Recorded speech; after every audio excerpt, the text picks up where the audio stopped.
कोणाच्या तरी मदतीची गरज असते आणि ती असते आर्थिक मदतीची. मला खूप आनंद आहे की परिमल आणि प्रमोद चौधरी फाउंडेशन सारखं एक अत्यंत चांगलं काम करणारी संस्था आपल्या पाठीशी या उपक्रमामध्ये उभी आहे. आज परिमल चौधरी मॅडम आपल्यात उपस्थित आहे. मी डॉक्टर प्रीती जोशींना विनंती करतो की त्यांनी पुष्पगुच्छ देऊन परिमल मॅडमचं स्वागत करावं. विषयाशी संबंधित सर्वांसाठीची पर्वणी आहे, पण हेच औचित्य साधून असा विचार आला की हेरिटेजमध्ये जे काय कॉन्ट्रीब्युशन केलंय जामखेडकर सरांनी त्याची एक्नॉलेजमेंट म्हणून आपल्या परीनं आज डॉक्टर देगलूरकर सरांच्या हस्ते आपण त्यांचा सत्कार करूया. तर मी डॉक्टर देगलूरकर डॉक्टरांनी तो येत असतो हे आपल्याला माहिती आहे. त्यामुळे आमचे डॉक्टर जामखेडकर हे बऱ्याच वर्षांनी पुण्यात आलेले आहेत. बरीच वर्ष मुंबईला होते. आजचा हा कार्यक्रम जो योजलेला आहे तो जैन मूर्तिशास्त्राच्या संबंधात आहे हे आपल्याला विदित आहे. आत्ता आमचे मित्र जोशींनी सांगितलं की आज हेरिटेज डेच्या संबंधातही आपण विचार केला पाहिजे. आम्ही सगळीच मंडळी हेरिटेजचाच विचार करणारी आहोत आणि सगळ्यात महत्त्वाचं म्हणजे भारताला जेवढं हेरिटेज प्राप्त झालं तेवढं इतर कुठल्याही देशाला नाही. मी नेहमी सांगत असतो, तुम्ही म्हणाल नेहमी सांगता तर पुन्हा पुन्हा का सांगता? श्रोते वेगवेगळे असतात. मी असं सांगत असतो की भारतीय संस्कृती ही जगातली सगळ्यात प्राचीन संस्कृती आहे. ती संस्कृती बदलत जात असते असं लोकांना वाटतं. तसं होत नाही. नदीचं पाणी आहे. आमच्या लहानपणी म्हणजे 90 वर्षापूर्वी आम्ही नदीचं पाणी पित असत. ते स्वच्छ असायचं पहा किती. पण एक ओंजळभर पाणी घेतल्यावर असं वाटायचं की अजून एक ओंजळभर घ्या. पुन्हा आम्ही घ्यायचे. तसं भारतीय संस्कृतीच आहे. ती वाहत राहते. पाणी नव्हे, नेहमी नेहमी बदलत राहते. नित्य नूतन पाणी मिळतं आम्हाला, पण संस्कृती तीच असते. आणि अशा संस्कृतीचा अभ्यास मोठ्या प्रमाणात आणि ज्ञानवंताला शोभेल ऋषितुल्य असे आमचे डॉक्टर जामखेडकर त्यांनी केलेलं आहे. आणि आपण सगळे त्यांचं भाषण ऐकायला उत्सुकात आहे मला माहिती आहे. पण हेरिटेजच्या ह्या निमित्ताने मला असंही सांगावं लागेल की हे टिकवून ठेवायचं असेल, हा वारसा टिकवून ठेवायचा असेल तर आपण जागरूक व्हायला पाहिजे. मी अनेक ठिकाणी पाहतो देवळं पडली, मूर्ती तुटल्या, तरी त्यांचा अभ्यास अर्थात करता येतो. पण हा विचार आपण सगळ्यांनी करायला हवा की ह्या सगळ्या गोष्टी सुरक्षित ठेवणं, स्वच्छ ठेवणं हेही आपलं काम आहे. सरकार सगळं करील असं नाही. आपण आपल्या घरी नाही ह्या गोष्टी केल्या पाहिजेत, जागरूकपणे केल्या पाहिजेत, भक्तिभावाने केल्या पाहिजेत. तर पुढच्या पिढ्या ह्या गोष्टी जाणीवपूर्वक पुढे चालत ठेवतील. मी अनेक ठिकाणी असं पाहिलं की जैन मूर्ती दुर्लक्षितपणे कितीतरी ठिकाणी आम्हाला दिसल्या.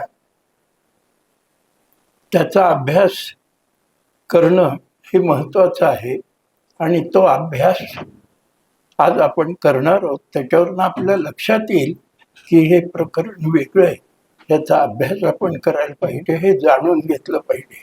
आणि माझी समजूत अशी आहे की आपल्या सगळ्यांचं भाग्य, माझ्यासह सगळ्यांचं, की जैन मूर्तिशास्त्रावर आणि मंदिरावर इतक्या अधिकृतपणे ऑथॉरिटेटिव्हली बोलणारा मनुष्य आज आपल्याला वक्ता म्हणून लाभलेला आहे. मी त्या निमित्ताने इंडी हेरिटेजच्या सर्व माणसांचा त्यांचे आभार मानतो आणि थांबतो. त्याचा अर्थ आहे तो आता निरनिराळ्या पद्धतीने वापरात आणला जातो, तर गैर काहीच नाही आहे. परंतु ज्या पद्धतीने काही संशोधकांनी, युरोपीय संशोधकांनी त्याचा वापर केला, ते हिंदू म्हणतच नसत. ते जेव्हा म्हणायचे त्यावेळी जैन, बुद्धिस्ट अँड ब्राह्मॅनिकल टेम्पल्स किंवा केव्स. त्यामुळे मी असा विचार केला की आपण आगम पद्धतीनुसार, शैव आगम आहेत, वैष्णव आगम आहेत, त्यानुसार आपण त्याचा विचार करावा. मी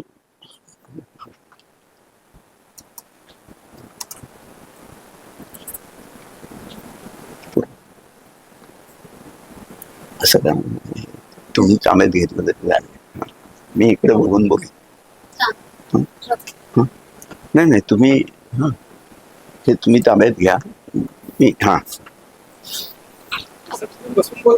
नाही नाही नाही, बसून बसून बोलायची सवय नाही मला. इधर खड़े होके बोल सकते हैं. नहीं नहीं, ठीक है ठीक है, आप यहाँ रहिए. जेव्हा आपण भारतीय मंदिर स्थापत्याचा किंवा मंदिराचा विचार करतो, त्यावेळी अर्थात काही प्रश्न जे 100 वर्षापूर्वी उपस्थित केले गेले, आज त्यांना काही रिलेव्हन्स आहे किंवा नाही असं सुद्धा काही जण म्हणतील. तरी सुद्धा मंदिर ही संकल्पना नेमकी काय असावी याच्याविषयी 100 वर्षापूर्वी बरेच वादविवाद झाले आणि त्यांनी काही अंशी भारतीय संस्कृतीचा अभ्यास केलेला असल्यामुळे त्यांना काही गोष्टी विचित्र वाटल्या.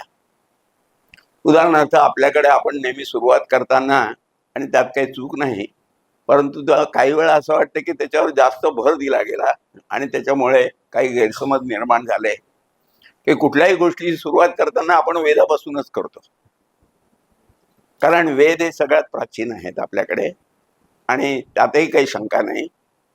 असं म्हणावं असं वाटतं की ज्या धार्मिक परंपरा आज सगळ्या विश्वामध्ये आहेत, त्यामधल्या धार्मिक परंपरामधले जे प्रमाणभूत अशा प्रकारचे ग्रंथ आहेत किंवा कॅनन्स आहेत, ज्यांना इंग्लिशमध्ये म्हणतात, हे प्रमाणभूत ग्रंथ सगळ्यात प्राचीन जर कुठल्या धर्म परंपरेचे असतील तर ते भारतातल्या वेदांच्या रूपानेच आहेत.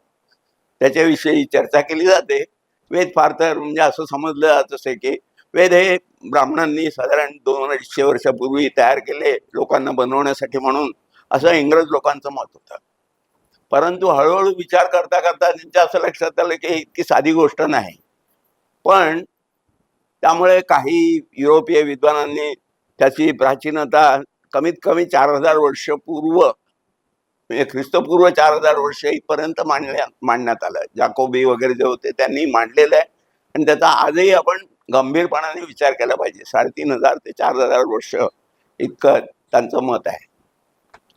आणि त्यामुळे वेदांची अशा रीतीने आपण विचार करायची सवय झाल्यामुळे जर वेदामध्ये मंदिर ही संकल्पना नसेल तर मग भारतीयांनी मंदिरं उभारायला सुरुवात का केली?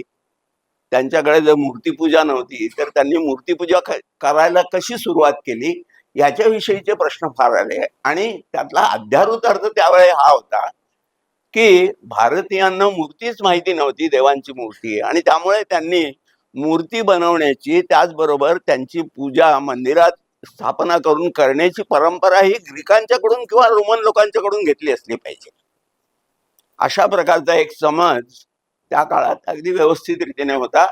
ती गोष्ट आता कालबाह्य झाली आहे. पण 100 वर्षापूर्वी आणि जवळजवळ 50 वर्षापर्यंत कुमारस्वामी आणि हे सगळे जे लोक होते हे याच्याविषयी ठामपणाने मुद्दाम बोलत असलेले आपल्या लक्षात येतात. आणि म्हणून मी सुद्धा माझ्या व्याख्यानाची आज मुख्यत्वे मी भारतीय मंदिरं आणि त्याच्या संदर्भामध्ये जैन मंदिरांच्याकडे आपण कुठल्या रीतीने बघितलं पाहिजे, आणि जैन मंदिरं जेव्हा आपण बघतो त्यावेळी त्याची संकल्पना काय आहे, त्याचा विकास काय आहे, त्याचा आपण मुख्यत्वे विचार करणार आहोत. जर ही जर परंपरा आपण बघायला सुरुवात केली की मूर्तीपूजेला सुरुवात कशी झाली, तर आपल्याकडे मूर्तीपूजेची कल्पना इतकी प्रचलित नव्हती, एवढंच म्हणेन मी. मूर्तीपूजा माहीत नव्हती असं नाहीये. सगळ्यात ज्या प्राचीन म्हणजे अगदी अर्ली हिस्टॉरिकल पिरियडच्या तिसऱ्या किंवा इसवी सनाच्या तिसऱ्या किंवा चौथ्या शतकाच्या अगोदरच्या ज्या मूर्ती सापडलेल्या आहेत त्याच्यामध्ये कुठे ब्रह्म्याची मूर्ती नसेल, इंद्राची मूर्ती नसेल, विष्णूची नसेल, शिवाची सुद्धा नसेल, पण मातृदेवतांच्या मूर्ती नक्की आहेत, यक्षांच्या मूर्ती नक्की आहेत.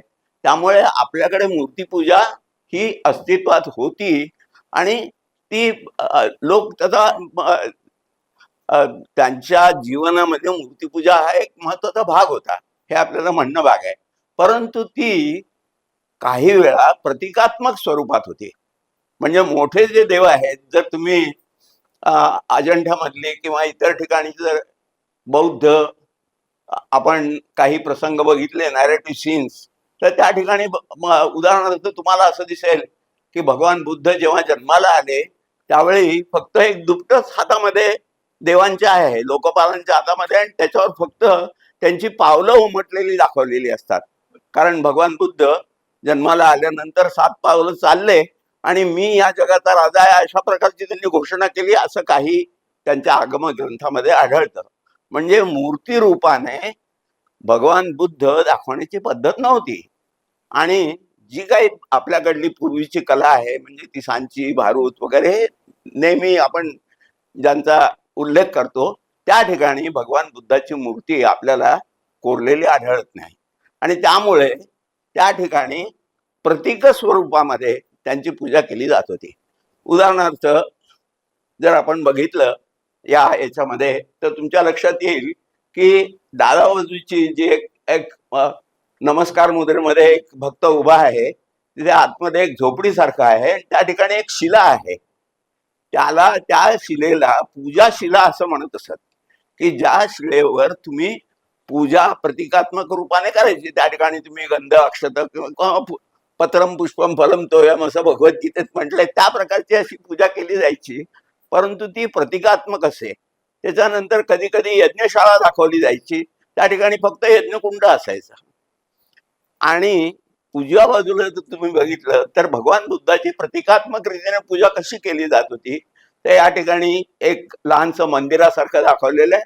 आपल्याला ते साधारणपणाने किल्ल्यामध्ये आपण पाहतो त्याप्रमाणे एक अशी छत्री सारखं आहे आणि त्याच्यावर त्याने भगवंताचा जो चुडा आहे त्या देवांनी स्वर्गात नेल्या आणि त्याची पूजा केली. तर त्यामुळे त्या ठिकाणी तसं दाखवलेलं आहे आणि त्या ठिकाणी ते इन्स्क्रिप्शन सुद्धा तसं लिहिलेलं आहे की भगवतो महो असं म्हटलेलं आहे त्या ठिकाणी, आणि चुडा महो आणि वेजयंतो पासादो, अशा प्रकारे ती कल्पना आहे. Next one.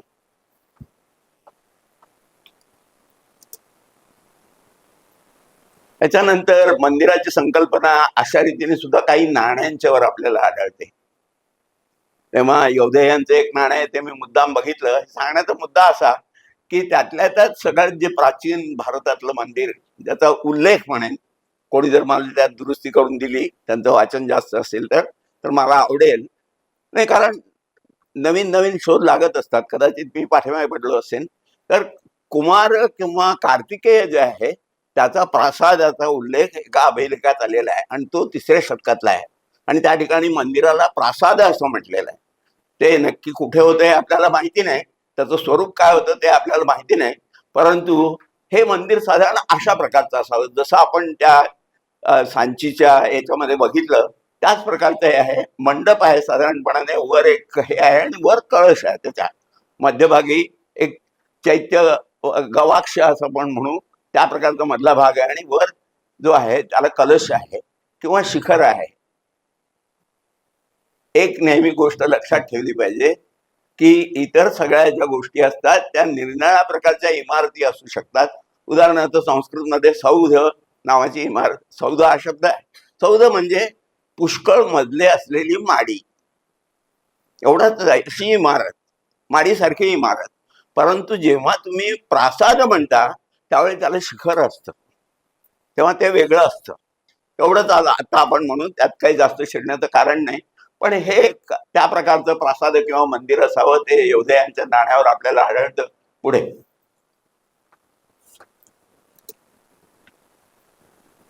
त्याच्यानंतर सगळ्यात आपल्याकडल्या महाराष्ट्राच्या दृष्टीने आपण बघितलं तर इतर ठिकाणी पुष्कळ आहेत, कारण राजगृह वगैरे या ठिकाणी नागमंदिरं सापडलेली आहेत, त्याचं एक्सकव्हेशन झालेलं आहे, ते विटांच्या मध्ये बांधलेली होती.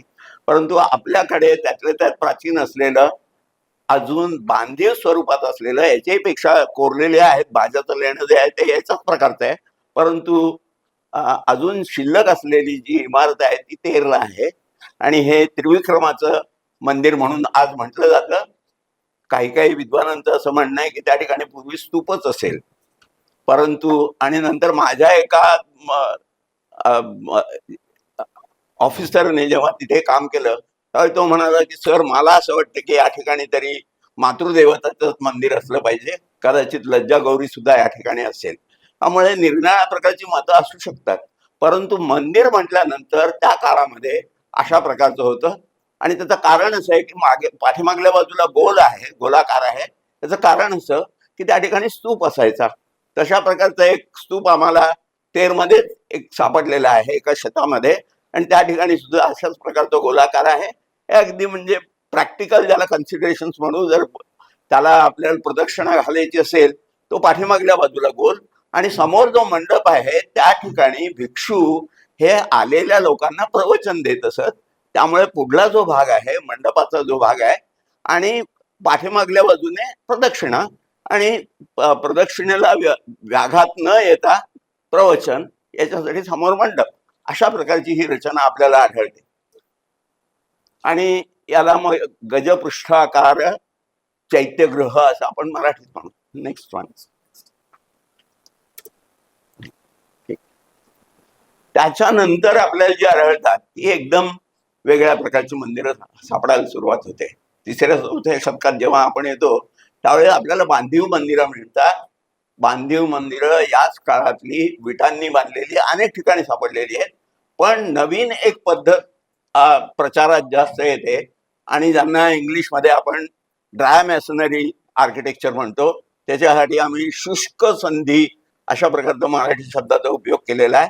तशा प्रकारची, परंतु पाषाणात बांधलेली. काय आहे की ह्या संज्ञांना काही विशिष्ट अर्थ असतात. उदाहरणार्थ, जेव्हा मी वराहमिहिराची बृहत संहिता पाहिली त्यावेळी माझ्या असं लक्षात आलं, आज आपण मंदिर हा शब्द वापरतो आणि त्या ठिकाणी देवाचं मंदिर, परंतु मंदिर हा शब्द जेव्हा एखाद्या वेळी कुठलंही कन्स्ट्रक्शन फक्त दगडात केलं असेल त्याच वेळी त्याला मंदिर म्हणावं असं वराहमिहिर म्हणतो. त्यामुळे या शब्दांचे अर्थ सारखे बदलत असतात, आणि हे बदलणं हा स्वभाव आहे. जसं आत्ता यांनी सांगितलं की नदी वाहत असते, तसे शब्द हे सारखे प्रचारात असतात, ते वाहत असतात, त्यांचे अर्थ संकुचित होतात, कधी कधी वाढतात. हे आपण लक्षात ठेवू. ही नवीन प्रकारची मंदिरं आली, आणि त्या काळी ही वेगळी असल्यामुळे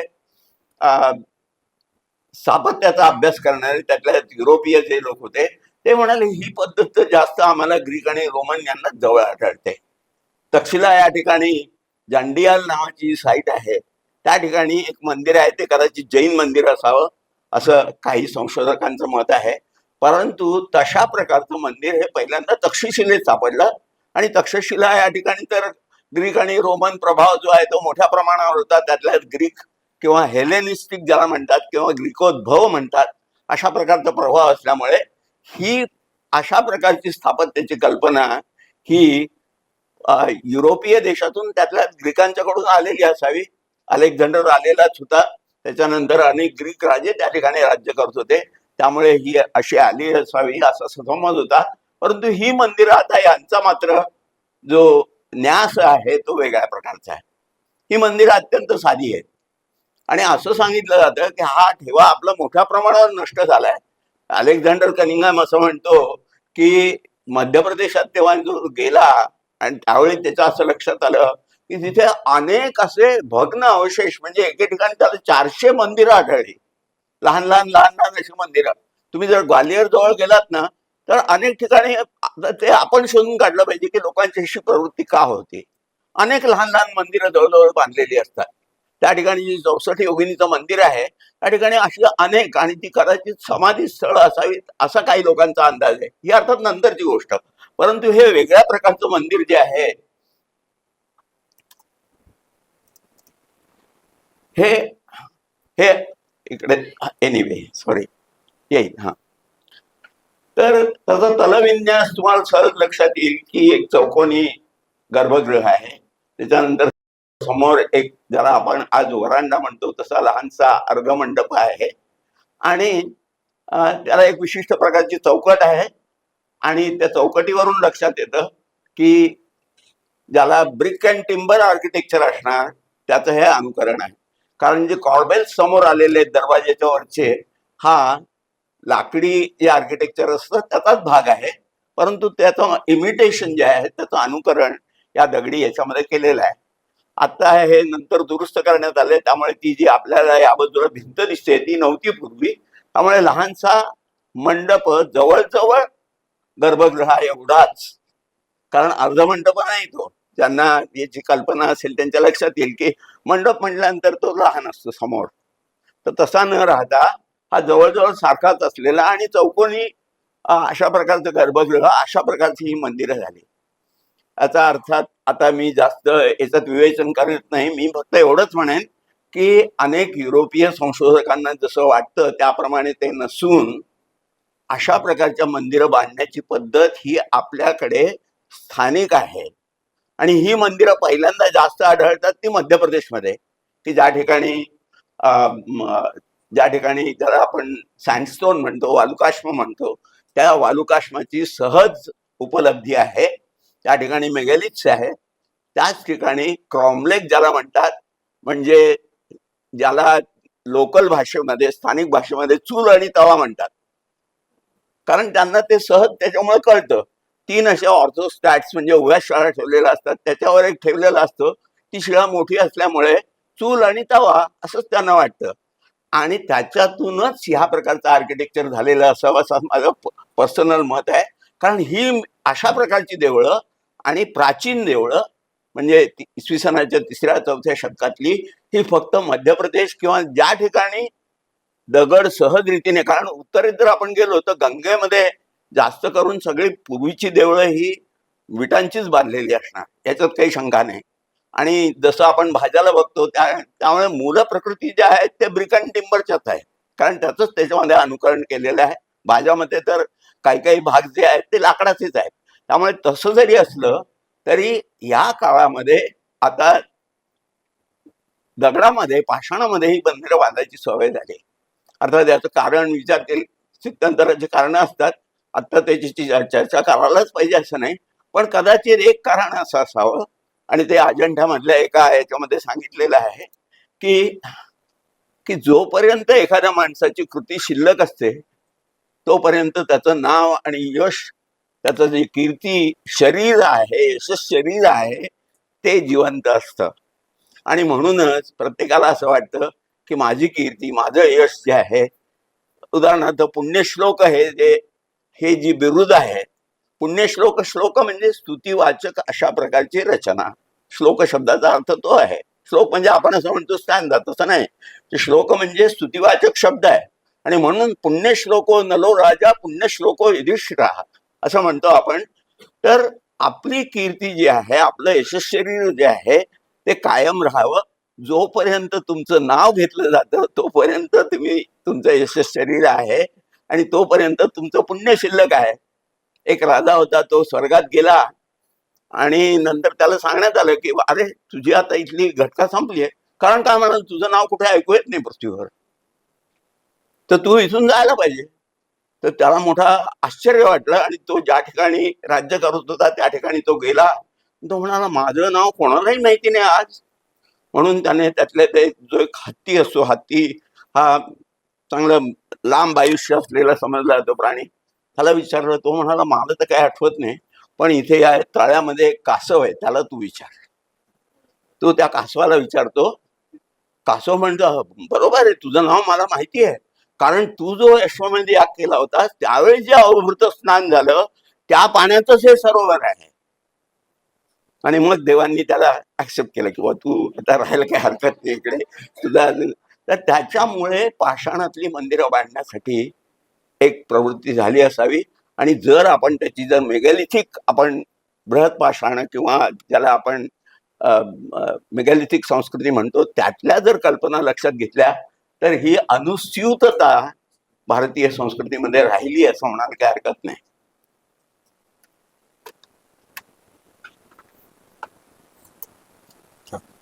ठीक आहे करा नाही तुम्ही हा ठीक आहे, ठीक नाही नाही continue. नाही नाही, ठीक. हा, आता आपण नंतर दुसऱ्या काही मंदिरांच्याकडे बघू की या ठिकाणी हे जे प्रसिद्ध मंदिर आहे, नटणा कोठाऱ्याचं मंदिर आहे, याच्यावर बरीचशी चर्चा झाली आहे. हे वाकाटकांचं आहे का गुप्तांचं आहे, त्या चर्चेत मी जात नाही, कारण त्या थोडेसे जास्त अगदी आपण विशेष अभ्यास करणारी जी माणसं आहेत त्यांच्यासाठी आपण ठेवूयात. पण या ठिकाणी आपल्याला दुसरं एक रूप, ते जे पाषाणाचं मंदिर होतं त्याचं रूप आपल्याला वाढलेलं आढळून येतं की इथे एक चौथरा आहे, त्या चौथऱ्यावर जाण्यासाठी पायऱ्या आहेत, समोर मंडप जो आहे जो आज दिसत नाही, तो कदाचित तुम्ही जर मध्य प्रदेशमध्ये आज सुद्धा गेलात ना तर बऱ्याच मंदिरांना मंडपच नसतो, तिथे फक्त खाली खुबे असतात आणि त्याच्यावर मग लाकडी ठेवलेले असतात. तुम्ही जर कान्हेरीला गेलात तर त्याच ठिकाणी तुम्हाला असं आढळून येईल मंडप होते ते बहुतेक लाकडी होते, ते आज नाहीये. आणि त्याप्रमाणे तशा प्रकारचा मंडप असावा, त्यामुळे एक ज्योत आहे, त्याला जाण्यासाठी प्रवेशद्वार आहे, आणखी पायऱ्या आहेत. आणि त्याच्यानंतर हे आहे दुसरी महत्वाची गोष्ट म्हणजे युरोपियन लोकांनी, विद्वानांनी असं सांगितलं होतं की फ्लॅट रूफ टेम्पल्स आहेत, याच्यावर शिखर नव्हतं. अर्थात तो विवाद्य विषय आहे, कारण मंदिराची आपण कल्पना शिखराशिवाय करूच शकत नाही. दक्षिणेत जर गेलात ना, म्हणजे हम्पी वगैरे या ठिकाणी, तर या ठिकाणी पाषाणाची मंदिर असतात, परंतु त्याची शिखरं मात्र विटात बांधलेली असतात, ती बऱ्याच वेळा नसतात. तसंच यांच्या बाबतीत कदाचित झालं असेल, कारण अजून या प्रकारच्या बांधकामामध्ये आपण प्रावीण्य मिळवलेलं नव्हतं. आणि कदाचित दुसरंही काही कारण असेल, मला असं वाटतं आणखी काही कारण असेल की ज्याच्यामुळे वेगळ्या प्रकारचं शिखर होतं ते. परंतु या ठिकाणी लक्षात येतं की हे मंदिर आता 2 मजली झालंय, सहज अगदी क्लिअर, कारण तोपर्यंत ते मजली शिल्लक होते. आणि नंतर प्रदक्षिणा पथ आहे, पूर्वीच्या ह्याच्यात प्रदक्षिणा पथ नव्हता, त्यामुळे प्रदक्षिणा पथ आहे, ज्योत आहे, प्रवेशद्वार आहे आणि 2 मजली झालेलं आहे. कारण मी हे सगळं सांगण्याचं कारण असं की देवळासाठी सगळ्यात प्राचीन काळापासून, म्हणजे वराहमीर प्रासाद हा शब्द वापरतो, पण तो मंदिर या अर्थाने, देवालय या अर्थानेच वापरतो. आणि त्याच्यामुळे प्रासाद मंडन म्हणजे काय घर बांधण्याचं ते नाहीये, ते देवळं कशी बांधावी याच्या संबंधीचाच तो आहे, हे आपल्या सहज लक्षात येतं. परंतु राजा हा नेहमी प्रासादात राहतो आणि चाणक्य सुद्धा सांगतो की शहराच्या मध्यभागी जो आहे तो प्रासाद असला पाहिजे, राजा मध्यभागी राहतो. पुढे आता या ठिकाणी आपण परत बघतोय की दोन्ही गोष्टी ज्या आहेत त्या परत एकत्र आहेत. की पूर्वीची जी प्रतीक पूजा होती, पूर्वीच्या काळी प्रतीक म्हणजे त्या आगमाधिष्ठित देवता आहेत, त्यांच्यासाठी त्यांची जी लांछनं असायची, उदाहरणार्थ लांछनं म्हणजे ऍट्रिब्यूट या अर्थाने मी म्हणेन, त्रिशूल हे भगवंताचं, शिवाचं आहे, त्यामुळे त्रिशूल ध्वज, प्रत्येकाचा ध्वज असतो. ध्वज म्हणजे स्टँडर्ड या अर्थाने, निशाण या अर्थाने नाही, कारण ते त्या देवतेची खूण आहे, हातामध्ये एक दंड आहे आणि त्याच्यावर ती खूण आहे, आणि तशा प्रकारे तो माणूस पुढे जात असे. तर या ठिकाणी तुम्हाला गरुड ध्वज आणि चक्रध्वज या दोन्ही गोष्टी आढळतात. एका बाजूला गरुड दाखवलेला आहे, एरंडचं देऊळ आहे, आणि दुसऱ्याच बाजूला, एका बाजूला गरुड दिसतो, दुसऱ्या बाजूला सुदर्शन चक्र आहे. त्या परत त्यांचा काय सिग्निफिकन्स आहे किंवा गर्भितार्थ आहे त्याच्यामध्ये न जाता ह्याच्याच बरोबर मंदिर त्या ठिकाणी आहे, त्यामुळे दोन्ही प्रकारची पूजा आपल्याला या ठिकाणी आढळून येते. त्याच्यानंतर आपण येतो, या ठिकाणी आपल्याला पूर्णपणाने क्लिअर कट दिसतं की मंदिर जे आहे, देवालय जे आहे, ते नुसतं 2 मजली नाही, ते 3 मजली किंवा अनेक मजली आहे. आणि म्हणून मी हे देवगडचं मुद्दाम देऊळ तुम्हाला दाखवतोय. या ठिकाणी चौथरा आहे, एवढंच नाही तर देवळाची आणखी प्रगती झाली आहे. चारी बाजूला 4 लहान देवळ्या सुद्धा आहेत, म्हणजे कुठेतरी पंचायतनाची कल्पना आहे. ती अर्थात प्रत्येक आगमामध्ये कशी असते किंवा आज आपण फॉलो करतो त्याप्रमाणे असते किंवा नाही. आज आपण घरी आहे सुद्धा पंचायतन पूजा करतो, तर त्या ठिकाणी देवळाचे निदर्शक अशा प्रकारचा दगड असतात आणि मध्यभागी महत्वाचा देव असतो, त्याच्या भोवती 4 देव असतात. त्या संकल्पनांच्यावर काम व्हायचंय, होतंय, आमचे विठ्ठल नाडकर्णी आहेत, त्यांनी स्वतंत्रपणाने याच्यावर एक पुस्तकच लिहिलं आहे. पण ही कल्पना हळूहळू आता विकसित होत चालली आहे. त्यामुळे आपण आगमाकडे येत चाललोय असं म्हणायला काही हरकत नाही. कारण वैष्णव आगमाप्रमाणे जर विष्णूचं देऊळ असलं तर चार बाजूला चार जे त्याचे विभव असतील ते असण्याची शक्यता असते. त्यामुळे इथपर्यंत आपण आलेलो आहोत. नेक्स्ट. आणि हे तर सुंदरच आहे. म्हणजे भीतरगावचं जे देऊळ आहे म्हणजे अप्रतिम नमुना आहे, जुन्या काळातलं, गुप्त काळातलं आहे. आणि या ठिकाणी ते जे प्रासाद शिखर जे आहे आणि त्याच्यावरचे जे निरनिराळे मजले आहेत ते पूर्णपणाने जरी नाही तरी ते देऊळ जेव्हा झालं असेल त्यावेळी किती सुंदर असेल याची कल्पना येते. जाता जाता सांगावंसं वाटतं की ह्या देवळामध्ये जे अभ्यासक आहेत ते आपल्याला जाणीवपूर्वक सांगतात की त्यांना त्यावेळी आर्चची कल्पना होती. आपल्याकडे आर्किटेक्चर हा शब्दच मुळे आर्च वरून आला आहे. ज्याला आर्च बांधता येते ते अत्यंत अवघड आणि महत्वाची गोष्ट आर्किटेक्चर मधली, युरोपियन आर्किटेक्चर मधली. आपल्याकडे आर्चेस दोन प्रकारचे असतात, एक कॉर्बेल्ड असते आणि एक जी आहे ती निरनिराळ्या प्रकारचे दगड व्यवस्थित रीतीने लावून केलेली असते. तशा प्रकारची कल्पना डेफिनेटली होती.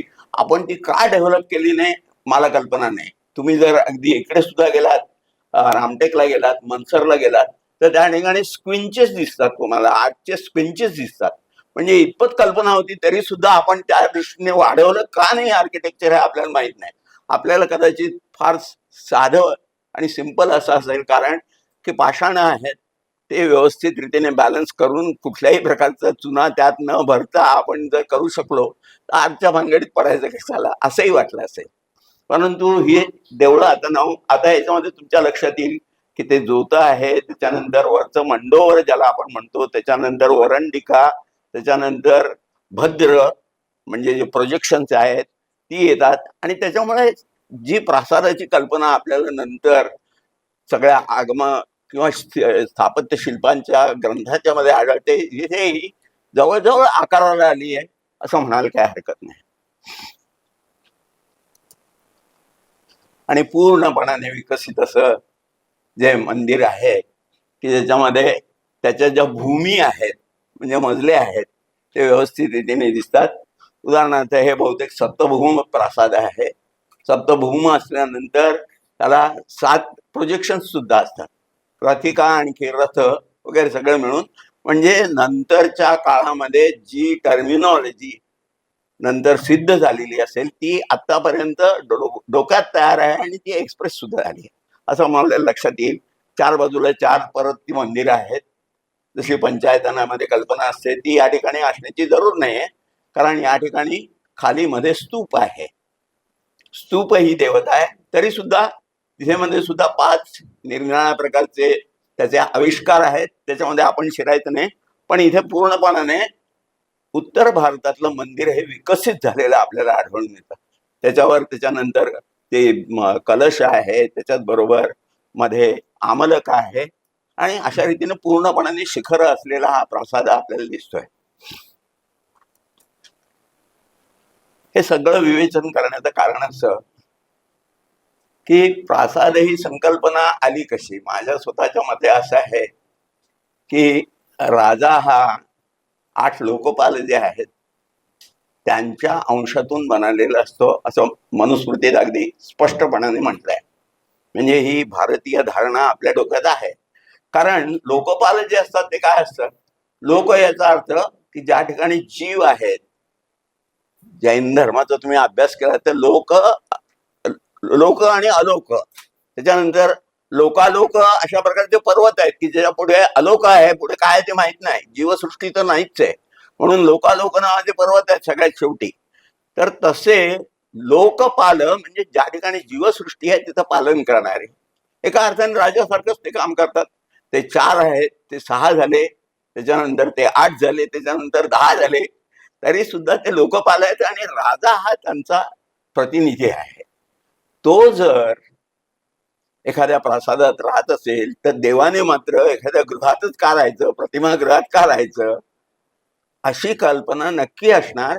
कारण सातवाहनांच्या काळामध्येच राजाची तुलना 4 लोकपालांच्या बरोबर केलेली आहे. म्हणजे तिथून ही कल्पना हळूहळू प्रसृत होऊन त्यामुळे राजा जसा प्रसादात राहतो, प्रसादाला कमीत कमी 3 तरी मजले असावेत. एका मजल्याचे सुद्धा प्रासादाचं वर्णन आहे, परंतु प्रासाद म्हटल्यानंतर आणि त्याला शिखर असावं. तेव्हा ही कल्पना आणि अशा रीतीने भारतीय मंदिर हे साकार झालेलं असावं. माझं स्वतःचं मत त्याच्यामध्ये आहे. आळंदीला जेव्हा सगळेजण यात्रेकरू जातात त्यावेळी बऱ्याच लोकांचं इतकी क्यू असतो मोठा की त्या बारीत तुमचा नंबर लागेल असं माहीत नसतं, आणि लोकांना तर तिकडे शेताकडे बघायचं असतं. त्यामुळे फक्त ते शिखराच्या त्या कलशाकडे बघतात, कारण कलश हे देवतेचं मुख आहे. ते तुम्ही एकदा बघितलं की देवाचं दर्शन झालं. त्यामुळे ही कल्पना हळूहळू वाढत साधा तो नुसता म्हणजे पहिल्यांदा ते देवालय आहे, प्रतिमागृह आहे, त्याच्यानंतर तो प्रासाद होतो, आणि नंतर मंदिर जे आहे ते विश्वरूप होतं. एका कलचुरी कवीने फार गमतीदार रीतीने याचं वर्णन केलेलं आहे. तो एका मंदिराच्या प्रशस्तीमध्ये असं म्हणतो की हे देवा, तुझं दर्शन घेतल्यानंतर आणि प्रासादाचं सुद्धा दर्शन झाल्यानंतर दोघांनाही अपवर्ग प्राप्ती म्हणजे स्वर्ग आणि पुढे मुक्ती सुद्धा मिळणारच आहे, परंतु तुझ्यामध्ये आणि या प्रासादामध्ये थोडासा फरक आहे. तू वामन आहेस. तो प्रासाद मात्र इतका उंच आहे की दुपारच्या वेळी जेव्हा सूर्य येतं त्यावेळी त्याचे घोडे जे आहेत ते त्या प्रासाद शिखरासाठी आपण अडखळू नये म्हणून बाजू करून पलीकडे निघून जातात. म्हणजे आपल्याकडे परत ही देवाची विनोदबुद्धीने थट्टा करायची ही सुद्धा इतकी ती जवळीकच दाखवते ना. म्हणजे सायुज्यापर्यंतच तो गेलेला आहे. सलोकतर डेफिनेटली आहे, स्वरूप आहे, आणि सलोकतर आहे, स्वरूप आहे, आणि त्याचबरोबर तो सायुज्याला सुद्धा जातो. तेव्हा ह्या कल्पना हळूहळू या सगळ्या मंदिरामध्ये येतात, परंतु त्याचे आविष्कार जे आहेत ते निराळ्या ह्याच्या रूपाने वेगळे वेगळे होतात. उदाहरणार्थ एका स्थापत्यशास्त्रामध्ये काश्यप शिल्पामध्ये असं म्हटलेलं आहे तर प्रासाद जे आहेत ते 2 प्रकारचे असतात. एक द्राविड असतात, त्याच्यानंतर नागर असतात, त्याच्यानंतर वेसर असतात. ढाकेंनी याचा अभ्यास केला आणि त्यांनी असं सांगितलं की नाही नाही, त्याच्याबरोबर कालिंग सुद्धा प्रासाद आहेत, कारण कानडी लोक असं म्हणत होते की आम्हाला कालिंग प्रासाद सुद्धा माहिती आहे. आणि आपण जर विचार केला तर आपल्याला लक्षात येईल की आपण जर ह्याच्याकडे हिमालयाच्या भागात गेलो ना तर त्या ठिकाणी शिखराचा आकार वेगळाच असतो, मंदिराचा आकार वेगळाच असतो, कारण 2-2 अशा प्रकारचे स्लोप जोडलेले असतात. ते कशासाठी? बर्फ जर आलं तर बर्फाच्या ठिकाणी ते मंदिर पडू नये म्हणून स्लोप तयार केलेले असतात. त्यामुळे प्रादेशिक ज्या काही गरजा असतील त्याप्रमाणे, तिथल्या ज्या स्थपतींच्या परंपरा असतील त्याप्रमाणे, लोक म्हणतात त्याप्रमाणे. कारण काय, हे मुद्दाम सांगायचं कारण असं की फर्ग्युसन जेव्हा क्लासिफिकेशन करतो त्यावेळेस तो असं म्हणतो की the temples are Indo Aryan temples, and in the south they are South Indian temples, they are Dravida temples because ethnically, racially they are different. आमच्या डोक्यामध्ये पहिल्यापासून म्हणजे मंदिरामध्ये सुद्धा ते इंडो आर्यन असतात. आम्ही भाषा समजत होतो की इंडो आर्यन असतात, द्राविड असतात, पण स्थापत्य सुद्धा असतं. म्हणजे ते त्याच्याकडे रेशियल किंवा एथनिक पॉइंट ऑफ व्ह्यूनच बघतात. एथनिक मी समजू शकतो, पण रेशियल जे त्याला त्यांनी अर्थ दिलेला आहे तो कठीण आहे. तो जावा. सगळी मंदिरं तिकडे जरी त्याला विमान म्हणत असले तरी तो प्रासादच आहे, कारण त्याला अनेक, तुम्ही जर तंजावरचं बघितलं, काय सुंदर देऊळ आहे, बांधलं कसं असेल असं म्हणजे आश्चर्य वाटतं. एवढं प्रचंड कुतुब मिनार एवढं उंच ते देऊळ आहे, ते कसं बांधलं असेल त्याच्यात नंतर आपण जाऊ. परंतु ते त्याच्यामध्ये निरनिराळे मजले तुम्हाला डेफिनेटली दिसतात. म्हणजे प्रासादाची जी कल्पना आहे की ते राजा त्या ठिकाणी राहतोय, आणि त्यामुळे देव हा राजा झाल्यानंतर तर सगळं आर्किटेक्चर हे प्रासादाचं आर्किटेक्चर होतं. वासुदेव शरण अगरवाल म्हणतात की तुम्हाला सगळ्यात सोप्या याच्यात सांगू, देवळाचे 2 भाग असतात, दिवाने खास आणि दिवाने आम. मुघलांनी सुद्धा त्यांचा राजवाडा आपल्याकडूनच घेतला. तर ज्या ठिकाणी आम जनता तुम्हाला भेटते ते मंडप, आणि दिवाने खास म्हणजे गर्भगृह आणि तो भाग, आणि त्याच्याकरता हे देवळाचे 2 भाग आहेत. त्या सगळ्या फिलॉसॉफीमध्ये जास्त जाण्याच्या ऐवजी मला फक्त हेच बिंबवायचंय, भारतात कुठेही प्रासाद असले, त्यांची नावं जरी त्यांना विमान म्हणत असली तरी ती कल्पना एकच आहे की देव हा राजा आहे आणि तो राजवाड्यात राहतो. रावळात राहतो. आणि त्यामुळे हे दक्षिणेमध्ये वेगळ्या प्रकारचा हा प्रसाद आहे, द्राविड प्रसाद आहे.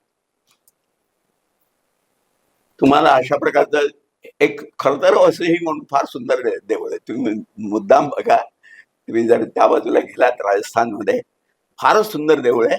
त्या ठिकाणी चक्क तुम्हाला मजले जे आहेत ते तुम्हाला शिड्यांनी जाता येतं त्याच्यावर, आणि 3 मजले व्यवस्थित आहेत. हे जिनं देऊळ आहे, माझ्या मते बहुतेक ऋषभनाथाचं आहे, आणि ते सर्वतोभद्र प्रसाद आहे. त्यामुळे चारही बाजूला त्याला द्वारं आहेत आणि चारही बाजूला देवाची मुखं आहेत.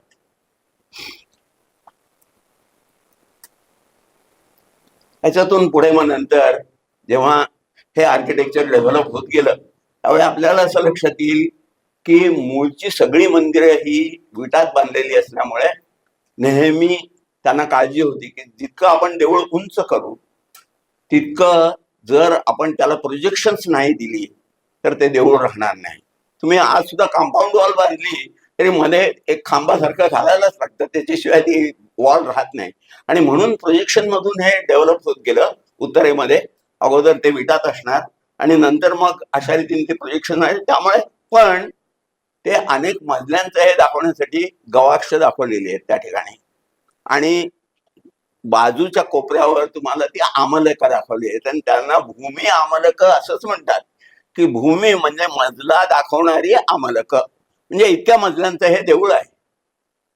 त्यामुळे किती त्याचे प्रोजेक्शन्स आहेत आणि किती मजले आहेत, बहुतेक सप्तभूम असलं तर बहुतेक ते सप्त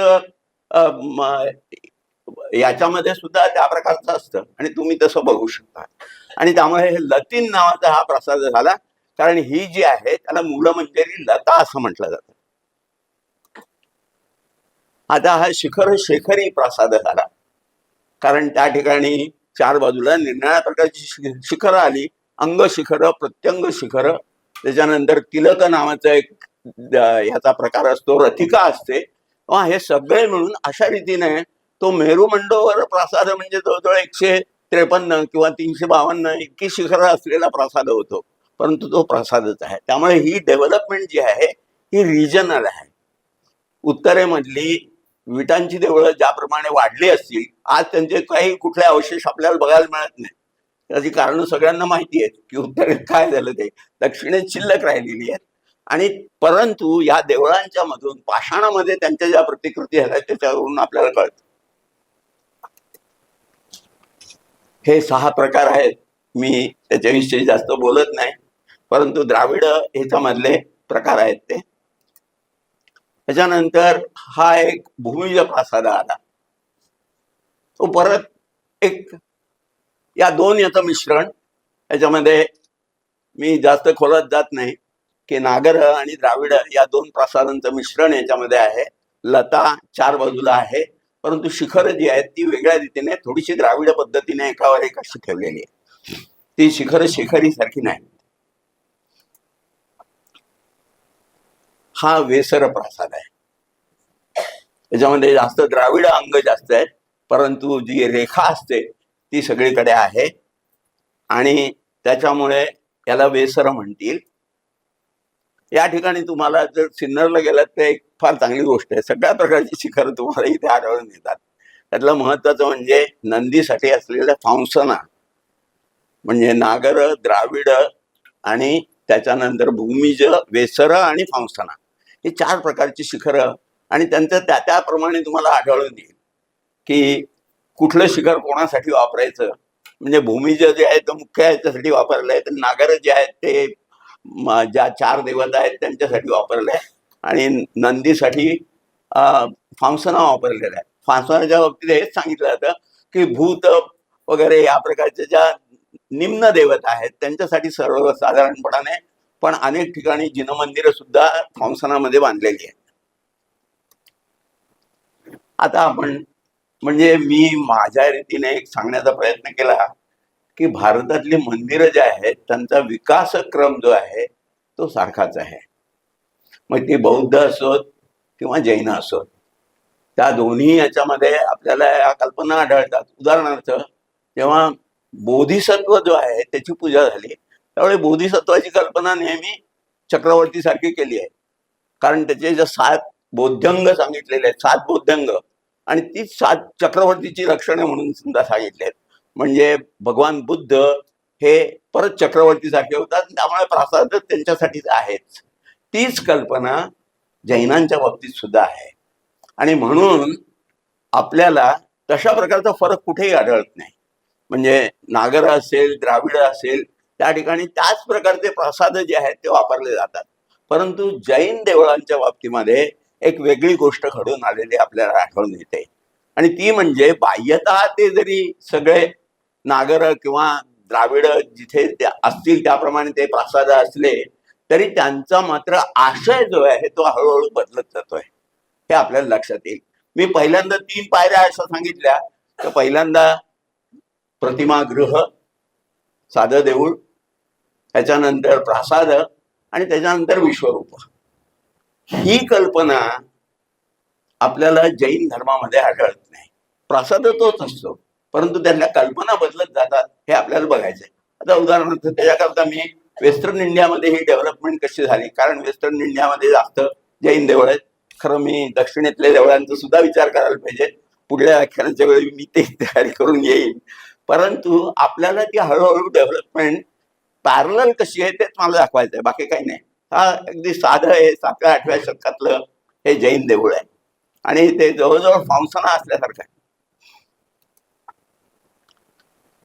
आता आपण पार्श्वनाथाच्या या मूर्तीकडे येऊ, की ह्या कल्पना हळूहळू 5व्या शतकापासून बदलायला लागतात असं मला वाटतं.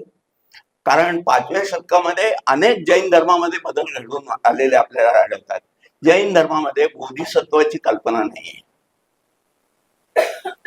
ते फक्त तीर्थंकर म्हणजे सिद्ध आणि साधा. बोधिसत्वाची कल्पना याच्यासाठी आहे की भगवान बुद्धाने हे जे सगळे जन्म घेतले ते कशासाठी घेतले, ते एकतर स्वतःची आध्यात्मिक जी संपत्ती आहे ती वाढवण्यासाठी. 10 गुण जे आहेत, पारमिता ज्या आहेत, त्या त्याला मिळवायच्या आहेत, आणि म्हणून तो निरनिराळ्या प्रकारचे जन्म घेत असतो. परंतु याला सुद्धा महायानाच्या सुरुवातीच्या याच्यामध्ये वेगळी कल्पना येते की तो नुसतेच जन्म घेतो का, स्वतःसाठीच घेतो का? नाही, तो स्वतःसाठी घेत नाही, तो इतरांचं दुःख जे आहे ते घालवण्यासाठी घेतो. डॉक्टर मंजरी भालेरावांनी जे नाशिकला काम केलेलं आहे त्याच्यामध्ये ही गोष्ट प्रकर्षाने मांडलेली आहे की एक नवीन प्रकारचा मंत्र त्या ठिकाणी येतो की हे जे काही पुण्यकृत्य मी करतो आहे, कारण हे पुण्यकृत्य जे आहे ते सेतूसारखं आहे. दुसऱ्या एका इन्स्क्रिप्शन मध्ये त्याचा उल्लेख आहे, हे जे काही धर्मकृत्य आहे हा सेतू आहे. मला इथल्या लोकांपासून स्वर्गलोकामध्ये किंवा वरच्या लोकांमध्ये जायचं असेल तर त्याच्या मधला हा सेतू आहे, पुण्यकर्म जे आहे ते. परंतु हे जे पुण्यकृत्य मी करतो आहे ते मी पहिल्यांदा त्यातलं अर्ध पुण्य मी माझ्या आई बापांना देतो. त्याच्यानंतर उरलेलं जे पुण्य आहे ते सगळ्या मी सत्वांच्यासाठी देतो, त्यांच्या आध्यात्मिक उन्नतीसाठी, आणि त्यांना जे काय आता लौकिक त्रास होत आहेत, ऐहिक त्रास होत आहेत ते जावेत म्हणून देतोय, त्यांचं अज्ञान नष्ट व्हावं. ही जी बोधिसत्वाची कल्पना आहे ती जवळजवळ आपल्या कर्मयोगाला पॅरलल अशी आहे. परंतु जैन धर्मामध्ये ही कल्पना, आणि त्याला त्यांनी 2 प्रकारचं म्हटलेलं आहे की एक आचार्यांच्या बरोबर राहून जिनकल्प आणि आयरीय कल्प. तो जिनकल्पामध्ये ज्याप्रमाणे भगवान महावीर जे स्वतः एकटे राहिले, कुठल्याही प्रकारची वस्त्रांची वगैरे पर्वा न करता ते स्वतःच्या अध्यात्माकडे त्यांनी निर्वाण मिळवलं.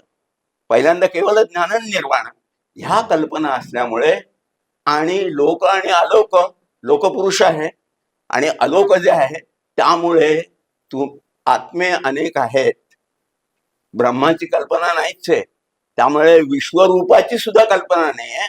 त्यामुळे मंदिर जरी तुम्हाला ते तशा प्रकारचं दिसत असलं, अगदी डेव्हलप तशा प्रकारचं दिसत असलं, तरी त्याच्यातल्या कल्पना अत्यंत वेगळ्या आहेत. कारण ती जी मूर्ती आहे ती मूर्तीपूजा जैनांच्या मध्ये पूर्ण एक भाग आहे. हरिभद्र सुरू म्हणतात मूर्ती पाहिजे कशाला, मूर्ती नको आहेत आम्हाला, काही जरूर नाही. म्हणजे मूर्ती त्याच्याच बरोबर असलेला प्रासाद वगैरे सगळे विफल होतात. तरी सुद्धा कल्पना हळूहळू होत चालली आहे, आणि म्हणून हरिभद्र सुरी स्वतः म्हणतात की जैन आहे, जिन जे आहेत ते बोधिसत्व आहे. ह्या परमकारुणिक वगैरे सगळ्या कल्पना येतात, परंतु विश्वरूपाची कल्पना नसते. आणि म्हणून त्या तिसऱ्या स्टेजमध्ये जैन मंदिर जे आहे ते वेगळ्या रीतीने घडत जातं, असा माझा स्वतःचा हे आहे. आणि त्याच्यासाठी मी तुम्हाला ही मूर्ती दाखवतोय. वेरूळला ही मूर्ती पार्श्वनाथाची जवळ 13-14 फुटा उंच अशा बैठी मूर्ती आहे. त्याच्यावर एक इन्स्क्रिप्शन लहानसं आहे की या ठिकाणी चक्रेश्वर नावाचा जो श्रावक आहे त्याने ही मूर्ती बांधली आहे. आणि त्याने अनेक जी आहे ती या ठिकाणी चैत्य निर्माण केली. परत चैत्य याचे निराळे अर्थ आहेत. चैत्य म्हणजे मूर्ती सुद्धा होते, आणखी चैत्य म्हणजे चैत्यगृह सुद्धा होता. तेव्हा त्याने अनेक चैत्य निर्माण केले आणि हा चारणाद्री जो आहे तो अलंकृत केला. चारण या शब्दाला परत वेगळा अर्थ आहे. चारण मुनी जे असतात ते आकाशगामी विद्या त्यांना प्राप्त असते आणि त्यामुळे 5व्या शतकात वसुदेवंडीमध्ये उल्लेख आहे की स्वतः वसुदेव जो आहे त्याला ही विद्या प्राप्त झाल्यानंतर तो कैलासावर जातो आणि तिथल्या शाश्वत जिनालयांचा तो दर्शन घेऊन येतो. म्हणजे 5व्या शतकात हळूहळू शाश्वत जिनालय ही नवीन एक कन्सेप्ट जैन आर्किटेक्चरमध्ये येते. ते शाश्वत जिनालय काय आहे नंतरच्या याच्यातून सांगू शकतो मी व्यवस्थित रीतीने. त्याची वर्णनं अनेक ग्रंथांच्या मध्ये आहेत. परंतु 63 शलाका पुरुष चरित्र जे आहे त्याच्यामध्ये असं म्हटलं की जेव्हा भगवंत ऋषभनाथ हे निर्वाणासाठी जाणार होते तर ते कैलासावर गेले. त्यांची निर्वाणभूमी कैलास आहे. बाकीच्यांची ठरलेले 2-3 ठिकाणं आहेत, त्याच ठिकाणी प्रत्येक जिनं जातो. ते तिथे गेल्यानंतर त्यांनी जेव्हा निर्वाणानंतर त्यांच्या स्तूप निर्माण केले, कारण 99-97 त्यांचे भाऊ होते, 98 ते सुद्धा हे झालेले होते, बाहुबली आणि भरत हे उरलेले 2. तर भरत चक्रवर्ती जातो आणि त्या सगळ्यांच्यासाठी त्याचं स्तूप निर्माण करतो आणि त्याच्याच बरोबर शाश्वत जिन प्रतिमा आणि चैत्यगृह निर्माण करतो कैलासावर. नंतर त्याच्या लक्षात येतं की हे सगळ्या सोन्या चांदीच्या आणि निरनिराळ्या प्रकारच्या हिरे माणकांनी बनवलेल्या मूर्ती आहेत. नंतरच्या काळातली माणसं जी अत्यंत लोभी होतील आणि ती इथे येऊन त्या सगळ्या मूर्ती तोडून घेऊन जातील. म्हणजे बहुतेक मुनींना 11वं शतक पुढे येणार हे माहिती होतं. आणि त्यामुळे त्याने त्याला निरनिराळ्या प्रकारच्या टायर्स निर्माण केल्या, अष्टापद निर्माण झाले आणि म्हणून त्याला अष्टापद म्हणतात. असे त्यांनी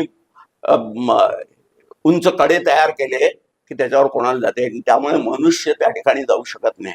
फक्त चारण मुनी भगवंताचे जे गौतम स्वामी होते ते फक्त आकाशगामी विद्या असल्यामुळे त्यांनी त्या ठिकाणी जाऊन ते चारण त्या शाश्वत जिनालयांचं त्यांनी दर्शन घेतलं. म्हणजे एक नवीन कल्पना अशी आलेली आहे की त्या ठिकाणी सगळे 24 तीर्थंकर जे आहेत त्या सगळ्या 24 तीर्थंकराचे म्हणजे ते ऋषभनाथ हे पहिले तीर्थंकर, अजून 23 तीर्थंकर व्हायचे. परंतु ते कसे होते, ते दिसायला कसे होते, त्यांचा वर्ण काय होता वगैरे सगळं, त्यांची लांछनं काय होती सगळं माहिती आहे. आणि तशा प्रकारच्या मूर्ती त्या ठिकाणी निर्माण केलेल्या आहेत. आणि त्यामुळे तुम्हाला गंमत, काही लोकांना आश्चर्य वाटेल की भगवान श्रीकृष्ण जे आहे ते पार्श्वनाथाच्या मूर्तीचं पूजन करतात. भगवान श्रीकृष्ण जे आहेत त्यांच्या नंतर पार्श्वनाथ आले ना. महावीरांच्या अगोदर 250 वर्ष आले. ते नेमिनाथांचे समकालीन होते. तरी सुद्धा त्यांनी, कारण या सगळ्या प्रतिमांच्या म्हणजे त्या कशा होत्या, त्या कशा घडवायच्या, त्याचं सगळं वर्णन, ध्यान वगैरे सगळं माहिती होतं. आणि तशा प्रकारच्या मूर्ती अगोदर केलेल्या होत्या. आणि त्या शाश्वत प्रतिमा ज्या आहेत त्या कैलासावर आल्या. दुसरी एक कल्पना आली, विविध तीर्थकल्प जर तुम्ही बघितला तर तुमच्या लक्षात येईल की विविध तीर्थकल्पामध्ये असं म्हटलंय की म्हणाले अयोध्येतून कैलास दिसत असे. आता मला माहित नाही आज दिसतोय की नाही, बहुतेक दिसत नाही, परंतु पूर्वी दिसत असे म्हणाले. आणि त्यामुळे लोक, अयोध्येचे लोक, कारण ऋषभनाथ हे अयोध्येत राज्य करतो त्यामुळे लोकांना दर्शन होत असे. परंतु लोकांना दर्शन होईन असं झालं. म्हणून भरताने असं केलं की शत्रुंजय जो गिरी आहे त्या ठिकाणी ऋषभनाथाचं मंदिर बांधलं आणि ते प्रति कैलास असं झालं. म्हणजे त्या ठिकाणी परत शाश्वत प्रतिमा आल्या. त्या ठिकाणी 24 प्रकारचे, परंतु अशा प्रकारचे 24 तीर्थंकरांच्या मूर्ती असलेले जे आहेत ते जे आहे ते फक्त पहिल्यांदा तुम्हाला हे अंबाजी जे आहे त्याच्या शेजारी जे जैन ठिकाणे आहेत त्या ठिकाणी येईल. ती मंदिरे आपण बघणारच आहोत. या ठिकाणी त्याला असं म्हणायचंय की ज्याप्रमाणे भरताने शाश्वत मूर्ती तयार केल्या, अ, जास्त वेळ होत नाही ना, हा, भरताने ज्याप्रमाणे शाश्वत मूर्ती तयार केल्या त्याचप्रमाणे याने शाश्वत मूर्ती तयार केलेल्या आहेत. आणि त्यामुळे हा चारणाद्री आहे. या ठिकाणी चारण मुनी जे आहेत ते दर्शन करायला येतात. वेगळ्या शब्दामध्ये वेरूळ मधली जी हे आहे, छोटा कैलास आहे उदाहरणार्थ, ते ऋषभनाथाचंच आहे. आणि त्याला कैलास कदाचित नंतर नाव दिलं असेल, आपण अभ्यास करायला लागेल आपण मधल्या महानुभाव लिटरेचरचं, की त्या काळात सुद्धा त्याला छोटा कैलास म्हणत होते की नाही. हो, ते छोटा कैलास ही गोष्ट युरोपियनांनी सांगितली आहे, पण ती अप्रोप्रिएटली सांगितली आहे. कारण कैलासावर ऋषभनाथांचं शाश्वत प्रतिमा मंदिर आहे. आणि मी मोजायचा प्रयत्न केला, 24 त्या ठिकाणी नाहीत मंडपामध्ये. त्यामुळे परंतु ही कल्पना मात्र पक्की झालेली आहे की या ठिकाणी चारण मुनी येतात आणि या ठिकाणी शाश्वत प्रतिमा आहेत आणि त्या प्रकारची ही शाश्वत जिनालय आहेत. त्यामुळे ही मूर्ती जी आहे ती माझ्या अभ्यासाच्या दृष्टीने फार महत्वाची ठरली. कारण याने पहिल्यांदा याचे चारणाद्री याचा उल्लेख केला. आणि जेव्हा मी वसुदेव इंडी किंवा इतर ग्रंथांचं अध्ययन केलं त्यावेळी माझ्या लक्षात आलं की आई चारणाद्री मुद्दाम म्हटलंय आणि तो अत्यंत विशेष पुण्यकारक असल्यामुळे 5व्या वासुदेवासारखं त्याने कृत्य केलेलं आहे. ते मला अजून तपासून बघायचंय 5व्या वासुदेवाने नेमकं काय केलं. परंतु त्यामुळे ह्या दृष्टीने ही मूर्ती अत्यंत महत्वाची आहे माझ्या मते. विचाराला एक वेगळं दर्शन देणारी आहे. हे सगळं मी आता तुम्हाला सांगितलेलंच आहे. हा छोटा कैलास, या ठिकाणी ऋषभनाथ आहे, बाहेरच्या बाजूला चक्रेश्वरीची प्रतिमा आहे आणि या ठिकाणी ऋषभनाथ मंदिर असल्यामुळे हे शाश्वत जिनालय आहे असं माझं मत आहे. हे अपेक्षित आहे कमीत कमी.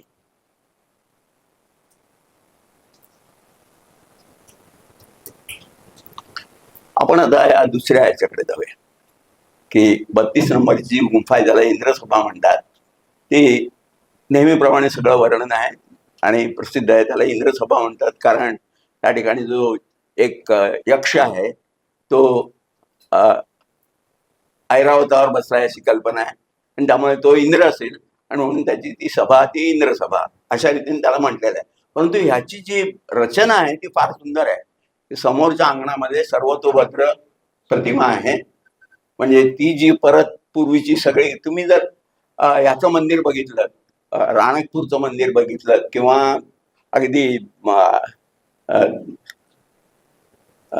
हे खरतर वसईचं मंदिर बघितलं, ही सगळी मंदिरं जी आहेत ही नेहमी सर्वतोभद्र आणि प्रासाद आहेत. हे सर्वतोभद्र मंदिर आहे समोर. त्याच्यानंतर ही जी प्रतिमा आहे याच्याविषयी मला थोडंसं बोलावं असं वाटतं. त्याविषयी मी थोडक्यातच सांगतो की हा जरा वेगळ्या प्रकारचा यक्ष आहे आणि म्हणून मी याच्यावर आर्टिकल सुद्धा लिहिलं आहे, एनिग्मॅटिक यक्ष म्हणून.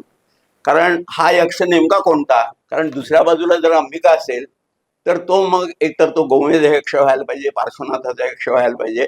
परंतु हा तर मातंग आहे, त्यामुळे मातंग यक्ष म्हणून काही जण त्याचं वर्णन करतात, परंतु ते त्याला लागू पडत नाही. लक्षात असं येईल आणि म्हणून याच्यावर मोठी चर्चा करून युपी शहांनी असं सांगितलं की हा बहुतेक सर्वानुभूती यक्ष आहे. आणि सगळ्या प्राचीन प्रतिमांच्या मध्ये तुमच्या असं लक्षात येईल, आता उदाहरणार्थ जो चोपड्याचा ब्रॉन्झ आहे आमच्या प्रिन्स ऑफ वेल्स म्युझियम मध्ये, तिथे सुद्धा जो यक्ष आहे तो अंबिकेला अनुरूप अशा प्रकारचा यक्ष नाही आहे. म्हणून ते त्याचं म्हणतात की तो बहुतेक सर्वानुभूती यक्ष असावा. माझ्या स्वतःच्या मते तो जो आहे, कारण ही ज्या 24 शासन देवतांची जी कल्पना आहे त्यामध्ये महत्वाच्या आहेत त्या खरे देवताच आहेत. म्हणजे अंबिका किंवा ती सिद्धाईका असेल किंवा ज्वालामालिनी असेल, त्यांना एक सिग्निफिकन्स आहे आणि त्याला सुद्धा एक कारण आहे. मातृदेवतांना 7व्या-8व्या शतकामध्ये फार मोठं महत्व येतं आणि तो एक वेगळाच पर्व आहे. मी म्हणेन की मग त्या ठिकाणी देवी जी आहे ती ब्रह्मस्वरूप होते. मार्कंडेय पुराणाच्या याच्याप्रमाणे, ज्याप्रमाणे भगवान विष्णू आणि शिव आणि त्यामुळे शाक्त आगम वेगळा तयार होतो आणि एक वेगळी, तर त्याचा परिणाम इकडे सुद्धा झालेला आपल्याला दिसून येतो. आणि म्हणून अंबिका आहे. आणि हा जो यक्ष आहे तो माझ्या मते तो कपर्दी यक्ष आहे. जर तुम्ही विविध तीर्थकल्प बघितलं तर तुमच्या लक्षात येईल की जोपर्यंत तुम्ही पहिल्यांदा कपर्दी यक्ष आणि अंबिका देवी यांची पूजा करत नाही तोपर्यंत तुम्ही वर जाऊ शकत नाही. आणि ते शत्रुंजय जे तीर्थ आहे ते कैलासाचं प्रतीक आहे. आणि पैठणमध्ये सुद्धा हेच यक्ष जे आहेत त्या प्रतिपादक देवता आहेत. परत मी त्याच्यामध्ये जात नाही. परत या बौद्ध आणि ह्याच्यामध्ये सामान्य कल्पना आहेत की त्या सगळ्या श्रावकांचं आणि त्याचप्रमाणे तीर्थंकरांचं आणि बोधिसत्वांचं रक्षण करतात. कुबेर हा बौद्धिझम मध्ये महत्वाचा त्याच्यामुळे आहे. तसेच हे यक्ष सुद्धा आहेत आणि तशा प्रकारची वर्णन ग्रंथात सुद्धा तुम्हाला आढळतात. आता कपर्दी यक्षाची गोष्ट गंमत अशी आहे की हा जो आहे ना हा कुठल्याही प्रकारे जैन धर्म मानत नव्हता. 5 ज्या सांगितलेल्या आहेत त्या गोष्टी मुळीच मानत नव्हता. वेगळ्या शब्दामध्ये तो मद्यपान करत होता, मांसाशन करत होता. आणि असं झालं की तो तिथे राहत होता आणि नेमकं त्याच वेळी सगळे मुनी आले. ते म्हणाले आम्ही वर जाऊ शकत नाही कारण पाऊस सुरू झालाय, त्या आम्हाला हलता येत नाही, तो तू आम्हाला जागा दे इथे खाली. तो गावचा पोलीस पाटील होता. तर तो म्हणाला देतो एका अटीवर, तुम्ही मला धर्मोपदेश करायचा नाही. तर मी देतो कारण तुमची अडचण मी समजू शकतो म्हणून देतो.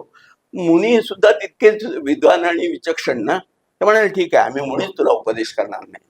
आणि नंतर तो पद्धतीप्रमाणे त्यांना गावाच्या शिवेपर्यंत सोडायला येतो. तो शिवेच्या बाहेर आल्यानंतर ते म्हणाले तुला आम्ही तिथे उपदेश करणार नाही असं सांगितलेलं होतं, पण आता मात्र तुला उपदेश करतो की तू इतका भाग्यवंत आहेस की जवळ शत्रुंजय पर्वत आहे, त्या ठिकाणी भगवंताचं ठिकाण आहे. तू कमीत कमी पंचनमोकार करत जा, सकाळी उठून तिकडे नमस्कार करत जा. आणि त्याच्यानंतर एके दिवशी तो असाच नेहमीप्रमाणे पिंपळाच्या झाडाखाली हातामध्ये मग घेऊन बसलेला होता. वरून एक घार आली, तिच्या तोंडातून साप होता. तो सापाचं जे गरळ होतं ते सगळं त्याच्या प्याल्यात पडतं आणि तो मरण पावतो. त्याची बायको तितकीच कपटी आणि वाईट, परंतु दररोज भगवंताला नमस्कार केल्यामुळे ती हत्ती म्हणून जन्माला येते आणि हा कपर्दी यक्ष म्हणून जन्माला येतो. तो विचार करायला लागतो की बाबा काय एवढं मी पुण्य केलं तर मी यक्ष म्हणून झालो. नंतर सगळं त्याला आठवतं. आणि नंतर तुम्ही जेव्हा तुम्ही शत्रुंजयला जाल त्यावेळी अंबिका ही ते रक्षी अधिष्ठात्री देवता सगळीकडेच आहे. तिचं पूजन केल्याशिवाय आणि कपर्दी यक्षाचं पूजन केल्याशिवाय तुम्ही वर जाऊ शकत नाही. आणि त्याच्यामुळे ह्या जर इंद्रसभा हे जर शाश्वत जिनालय व्हायचं असेल तर ह्या 2 देवता त्या ठिकाणी पाहिजेत असं माझं मत आहे. प्रतिष्ठान कल्पामध्ये सुद्धा असं सांगितलं की या 2 देवता पालक आहेत. नाशिकच्या सुद्धा या 2 देवता पालक आहेत. त्यामुळे अंजनेरी वगैरे तिथले कुठलीही तुम्ही गुंफा बघितल्यात तर ह्या 2 देवता तुम्हाला आढळतात. आणि तुम्हाला नुसतं म्हणजे सर्वांना आता युपी शाह माझ्यापेक्षा तरी कितीतरी मोठे, मी तर लहान मुलगा होतो त्यांच्या समोर जेव्हा त्यांना भेटलो त्यावेळी, परंतु तरी सुद्धा माझं स्वतःच असं मत झालंय की हे जे 2 यक्ष आणि यक्षी आहेत हे कपर्दी यक्ष आणि ते परत शाश्वत जिनालयाच्या गोष्टीकडे सांगतात. ही अंबिका देवता तुम्हाला सहज तिला कुष्मांडी गंमत आहे. तिच्या हातामध्ये ते आंब्याचं झाड आहे, परंतु त्या आंब्यांच्या बरोबर त्याला कुष्मांड सुद्धा म्हणजे कोळे सुद्धा आलेले आहेत, कारण ती कुष्मांडी यक्षी आहे. त्यामुळे तिची आयकॉनोग्राफी वेगळी आहे की आंब्याच्या झाडाला कोळे लागलेत कारण ती आम्र, तिचं नावच मुळे आम्र आहे ना. अंबिका म्हणजे आम्रावरून आलेली आहे ती. आणि त्याच्यामुळे हे सगळं बघितल्यानंतर मला असं वाटतं की हे शाश्वत जिनालय आहे.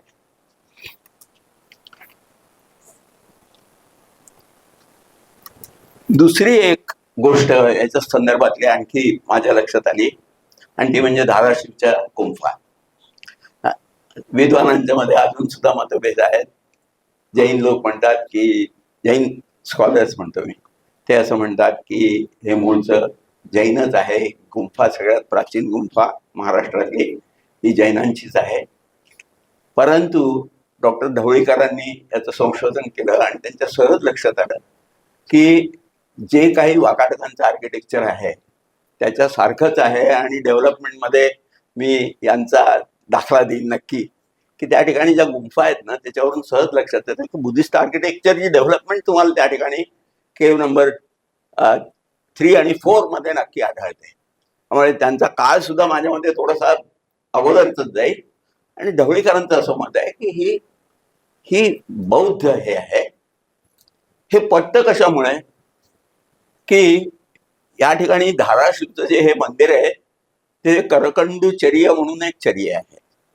त्याच्यामध्ये एका अध्यायामध्ये करकंडू जो आहे तो दक्षिणेकडल्या राजे ऐकत नव्हते, चोल चेर वगैरे म्हणून तो दक्षिणेकडे जातो. वाटेत मुक्काम त्याचा इथे होतो. त्या ठिकाणी धारा आणि शिव नावाचे दोन भिल्ल तिथे येतात. ते म्हणाले इथे एक आश्चर्य आहे.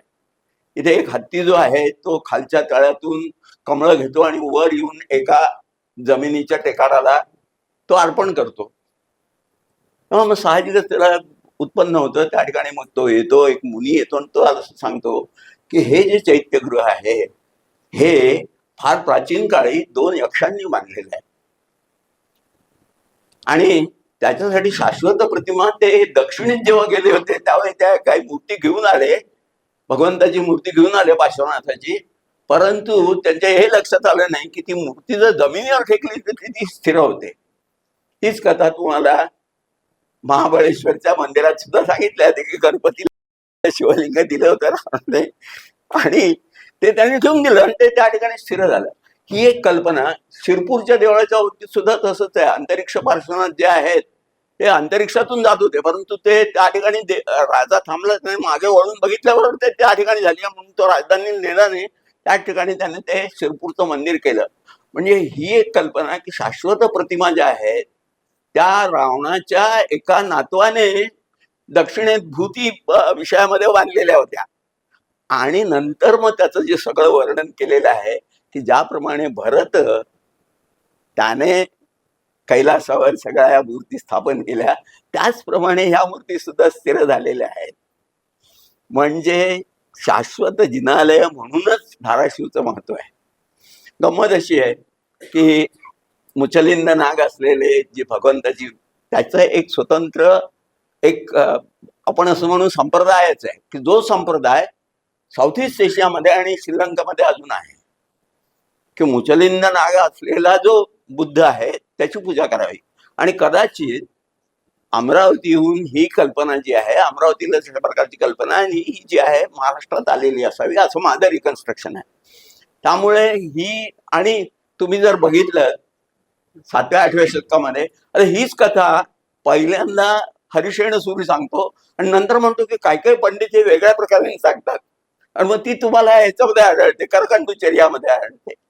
आणि जेव्हा आपण अंबालिका त्याला शिवनेरी इकडे म्हणतात, कारण काय की त्या ठिकाणी अंबा आणि अंबिकेच्या मूर्ती आहेत तसे जैनांची धारणा आहे. निपट निरंजन केव जे आहे त्या ठिकाणी खाली एक शंख कोरला आणि बुद्ध जो आहे तो नेमिनाथ झाला. म्हणजे ही एक अशी एक मुवमेंट आहे 8व्या-9व्या शतकामध्ये जेव्हा राष्ट्रकूट हे स्वतः जैन धर्माचे मोठे हे होते. आणि गंमत अशी आहे की राष्ट्रकूट परत जे आहेत त्यांची एक शाखा गुजरात येत आहे. चालुक्य जे आहेत लेटर चालुक्य त्यांची एक शाखा गुजरात येत आहे. पूर्वीचे चालुक्य आहेत.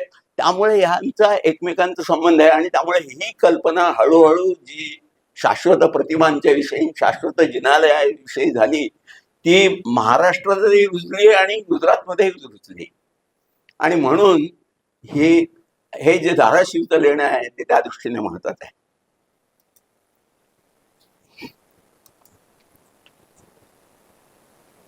आता कुंभारी आहे ती तेवढं पहिल्यांदा मी सांगितली की जी व्यवस्थित रीतीने माहिती आहे सगळ्यांना.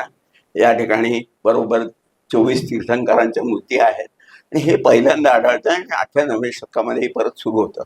पण माझ्या मते त्याच्या अगोदरच त्याला सुरुवात झाली आहे. 5व्या शतकातच सुरुवात झाली आहे. पहिल्यांदा ती वेगळ्या रीतीने इकडे आढळते तुम्हाला महाराष्ट्रामध्ये, कारण तो चारणाद्री होतो. आणि नंतर इकडे तुम्हाला गंमत वाटेल की विश्वकर्मा केव जी आहे त्या ठिकाणी अजून सुद्धा गुजराती मधले स्थपती सुतार वगैरे येतात आणि ते म्हणतात हे आमचं देऊळ आहे.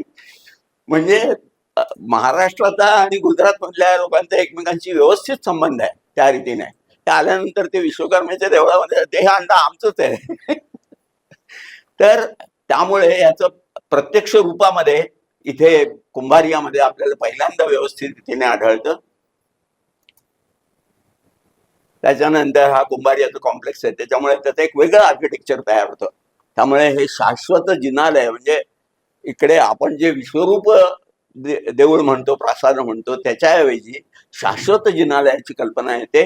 पण मग एकदा जर 24 तीर्थंकर म्हटल्यानंतर 52 जिनालय सुद्धा येणारच, कारण 48 तीर्थंकर म्हणजे आत्ताचे आणि पूर्वीचे नंतरचे असे मिळून 48 आणि 4 शाश्वत जिन असतात. नंदीश्वर द्वीपाची जी कल्पना आहे की ज्या ठिकाणी परत सगळेजण तिकडे जातात, माणसं जाऊ शकत नाहीत, म्हणून नंदीश्वर द्वीपामध्ये 52 जिनालय असतात. आणि त्यामुळे त्याची प्रतिकृती शाश्वत जिनालयासारखंच ते आहे, कारण मनुष्यांना जाण्यासारखं नाही. आणि नंतर 72 जिनालय म्हणजे प्रेझेंट, पास्ट आणि फ्युचर अशा रीतीने वेगळ्या रीतीने जैन आर्किटेक्चर जे आहे ते एक वेगळ्या प्रकारचं स्वरूप घेतं असं तुमच्या लक्षात येईल. आणि त्यामुळे तुम्हाला पाठीमागल्या याच्यावर कसं जायचं मला माहिती.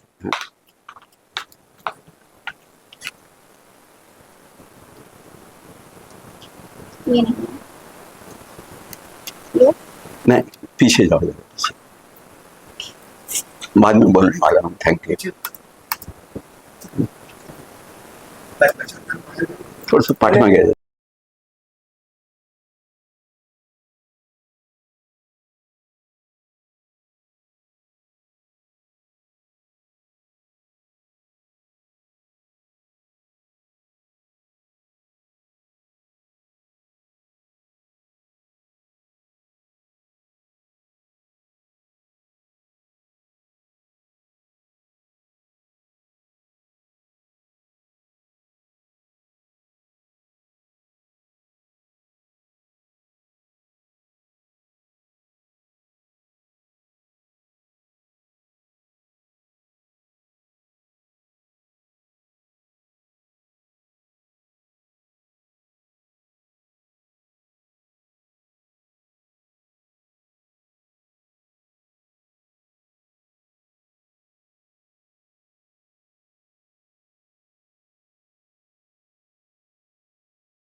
प्रकारची आहेत हे एवढं मी सांगू शकतो, पण ही प्रत्यक्ष बघायला लागतील. मी आणि डॉक्टर तेगलूर आम्ही दोघे घेऊ आणि बघू आणि त्याविषयी बोलू.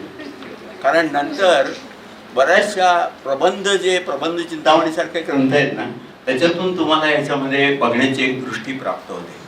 आता हे जे सगळं मी बोललो ते प्रबंध चिंतामणी आणि विविध तीर्थकल्प यांचं जेव्हा माझं वाचन झालं त्यावेळी माझ्या लक्षात आलं की दिसायला तर साधीच मंदिरं दिसतात, परंतु त्याचा आशय वेगळा आहे. कोल्हापूर तालुक्यामध्ये चंदगड तालुका आहे, तिथे भोगोली, इब्राहिमपूर असे भरपूर असे गाव आहेत आणि त्या पूर्ण जंगलामध्ये तो भाग येतो. आणि तिथे तिथं वैशिष्ट्य म्हणजे काय की 9व्या शतकातली जुळी मंदिरं आढळतात तिथं पार्श्वात, आणि ती प्रत्येक पार्श्वात भगवंतांची असतात. मग त्याच्याबद्दल काही माहिती किंवा काही आपल्याला ते रेकॉर्ड्स वगैरे काय आहेत का? त्या प्रकारची आहे ते एवढं मी सांगू शकतो, पण ही प्रत्यक्ष बघायला लागतील. मी आणि डॉक्टर देगलूर आम्ही दोघंही घेऊ आणि बघू आणि त्याविषयी बोलू. कारण नंतर बऱ्याचशा प्रबंध चिंतामणीसारखे ग्रंथ आहेत ना, त्याच्यातून तुम्हाला याच्यामध्ये बघण्याची एक दृष्टी प्राप्त होते. आता हे जे सगळं मी बोललो ते प्रबंध चिंतामणी आणि विविध तीर्थकल्प यांचं जेव्हा माझं वाचन झालं त्यावेळी माझ्या लक्षात आलं की दिसायला तर साधीच मंदिरं दिसतात, परंतु त्याचा आशय वेगळा आहे. तुम्ही जे म्हणालात तर मला ते अजून क्लिअर झालं नाही की जी मंदिरं जिथं जिवंत स्वामींची मूर्ती आहे त्यांना आपण शाश्वत म्हणायचं का? म्हणजे कारण जैन संकल्पनेनुसार जैन शाश्वत आपल्याला दिसू शकत नाही. म्हणजे जे शाश्वत जिनालय म्हणजे शाश्वत जिन मूर्ती आहेत, त्या 24 शाश्वत मूर्ती आहेत आणि त्या कायमच्या तिथेच असतील आणि त्या कैलासावर आहेत. माझे काही जैन मित्र आहेत, त्यांनी मला कैलासचे काही फोटो पाठवले. ते म्हणाले इथे तुम्हाला काही दिसतंय का? त्या ठिकाणी आता त्रिषष्टी शलाका पुरुषीच एकदा मला म्हटलंय की या ठिकाणी शिव निषद्या निर्माण केल्या. निषद्या ही परत एक वेगळी कल्पना आहे. निषद्या म्हणजे खरं तिची बैठक बसण्याची जागा, परंतु त्या ठिकाणी त्याचं मेमोरियल करत असत. उदाहरणार्थ जे बराबरचे केव्ज आहेत त्या ठिकाणी हा निषद्या शब्द वापरलेला आहे, तो आजीविकांच्या संदर्भात वापरलेला आहे. त्यामुळे अशी श्रद्धा आणि धारणा आहे की कैलासावर या प्रकारची कायमची राहणारी म्हणजे युगानुयुगे राहणारी अशा ज्या प्रतिमा आहेत आणि त्यांची देवालय ती कैलासला आहे. चिन्हों की बात की, लांछन की बात की, तो अभी अगर अपन देखते हैं आदिनाथ भगवान का लांछन बैल है ना, और उसी तरह से अपन शंकर भगवान का देखते हैं तो उनका भी नंदी है ना. तो अगर ऐसे कहते हैं कि जैन धर्म बहुत अनादि अनंत है, तो फिर शंकर जी की कल्पना और आदिनाथ जी की कल्पना मतलब उस पर कैसे सामने लाएंगे, ये मेरे मन में हमेशा प्रश्न रहता है. तो अगर आप इस पे थोड़ा प्रकाश डाल सकेंगे तो बहुत अच्छा रहेगा. वो बहुत बड़ा बात ऐसी है कि ये प्रश्न जो है इसी हॉल में डॉक्टर फिरोदिया जी के साथ हम काफी बार चर्चा कर चुके हैं जब वो जैन म्यूजियम हो रहा था. देखिए कि आप अगर जो मोहनजोदड़ो की प्रतिमा देखेंगे तो वो एक योगी की प्रतिमा है. और जैसे हमारे दूसरे कुछ अभ्यासक है वो तो कहेंगे कि योगी और वो रुद्रशिव है वगैरह वो जो है ना व्यर्थ है कल्पना, क्योंकि उस काल में शुभांगना जी जो अत्रे हैं उन्होंने काम किया है धर्म पद्धति के ऊपर. तो वो कहती हैं कि मातृ देवताओं की प्रतिमा और उनका जो पूजन है सबसे बड़ा था. ये जो योगी की प्रतिमा है वो विवाद्य विषय रहा है.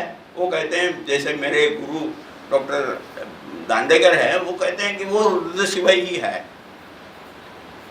और रुद्र शिव कैलाश में रहते हैं. भगवान ऋषभनाथ जो है उनका निर्वाण जो है वहीं हुआ है.